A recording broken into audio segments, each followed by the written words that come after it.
Chapter 11. The room lapsed into silence. Thomas knew he should be upset by the absurd notion that, up to this point, things had been easy for them. The idea should have terrified him. Not to mention the stuff about manipulating their brains. But instead he was so intensely curious to find out what the man was going to tell them, the words had merely washed across his mind. Ratman waited for an eternity, then slowly lowered himself back into the chair and scooted forward to sit behind the desk once more.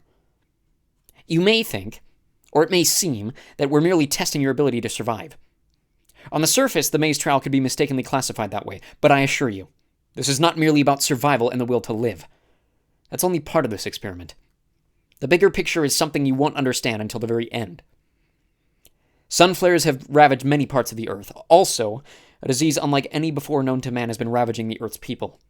A disease called the flare. For the first time, the governments of all nations, the surviving ones, are working together. They've combined forces to create Wicked, a group meant to fight the new problems of this world. You're a big part of that fight, and you'll have every incentive to work with us because, sad to say, each one of you has already caught the virus. He quickly held his hands up to cut off the rumblings that started. Now, no need to worry.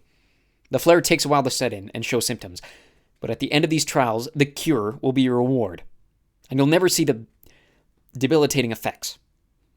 Not many can afford the cure, you know.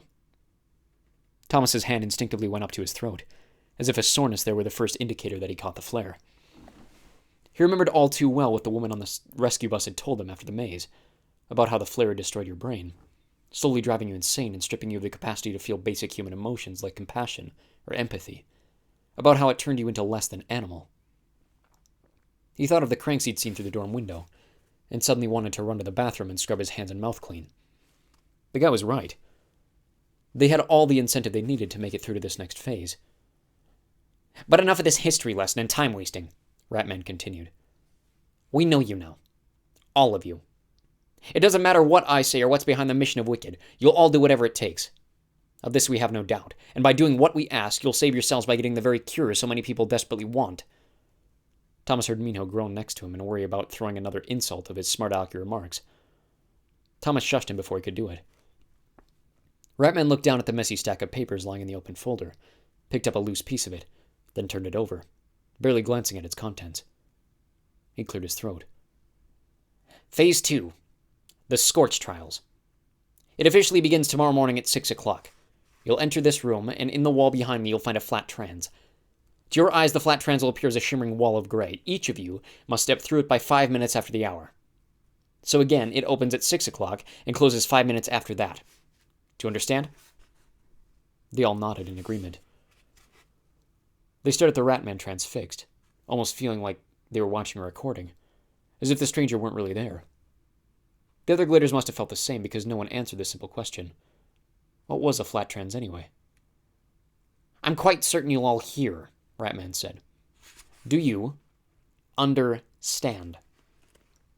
Thomas nodded. A few boys around him murmured quiet yas and yeses. Good. Ratman absently picked up another piece of paper and turned it over. At that point, the Scorch Trials will have begun. The rules are very simple. Find your way to open air, then head due north for 100 miles. Make it to the safe haven within 2 weeks' time, and you'll have completed Phase 2. At that point, and only at that point, you'll be cured of the flare. That's exactly 2 weeks. Starting the second you step through the trans. If you don't make it, eventually you'll end up dead. The room should have erupted into arguments, questions, panic. But no one said a word. Thomas felt as if his tongue had dried up into an old, crusty root. Ratman quickly slammed the folder shut, bending its contents even more than before, then put it away in the drawer from which he'd retrieved it. He stood, stepped to the side, and pushed the chair underneath the desk. Finally, he folded his hands in front of him and returned his attention to the Gladers. It's simple, really, he said.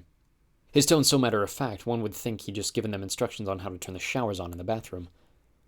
There are no rules. There are no guidelines. You have few supplies, and there's nothing to help you along the way. Go through the flat trans at the time indicated. Find open air. Go 100 miles directly north to the safe haven. Make it or die.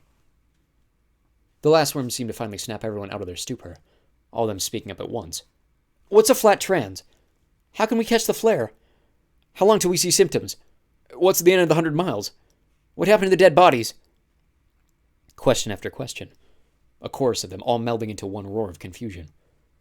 As for Thomas, he didn't bother. The stranger wasn't going to tell them anything. Couldn't they all see that? Ratman waited patiently, ignoring them, those dark eyes darting back and forth between the gladers as they spoke. His gaze settled on Thomas, who sat there silent, staring back at him, hating Wicked, hating the world. "You shan't shut up!" Mino finally shouted. The question stopped instantly. "This shuckface ain't answering, so quit wasting your time!" Ratman nodded once toward Mino as if thanking him, perhaps acknowledging his wisdom. 100 miles north. Hope you make it. Remember, you'll all have the flare now. We gave it to you to provide any incentive you may be lacking, and reaching the safe haven just means receiving a cure. He turned away and moved toward the wall behind him, as if he planned to walk right through it. But then he stopped and faced them again. One last thing, he said. Don't think you'll avoid the Scorch trials if you decide not to enter the flank trans between 6 and 6:05 tomorrow morning. Those who stay behind will be executed immediately, in a most unpleasant manner. Better off taking your chances in the outside world. Good luck to all of you. With that, he turned away and once again stared inexplicably, walking toward the wall.